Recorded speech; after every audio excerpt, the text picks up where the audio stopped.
They said, we want to rob you. We'd have done it long before you. Leading the wagon train north. Figured you might be headed the same way. There's a long history of Black cowboys in Texas, and I saw that you did some extensive research. Just curious to know what you found during this research, maybe you were most surprised about.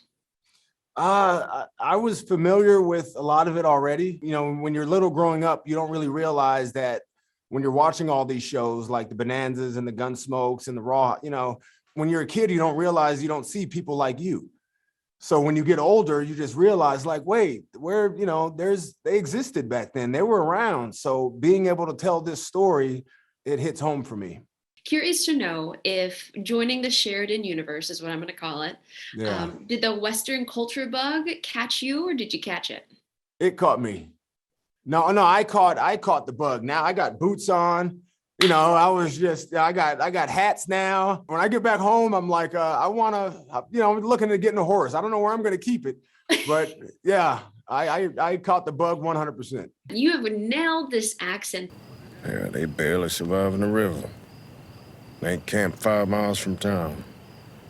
There ain't no one to hire. Then we don't go. Where Yeah. did you channel? Where did you find that? Because it was good.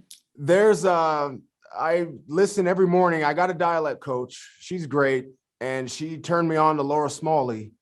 And she's a woman that was born a slave, and her accent is like a Southeast Texas kind of accent, and Okay. a little bit of that. And there's a cowboy that just passed away about maybe a year or two ago, Frank Floyd, and he's from Beaumont, Texas. Between Laura Smalley and Frank Floyd, that's where Thomas got his voice from. LaMonica, it was great talking with you. Thanks for your time.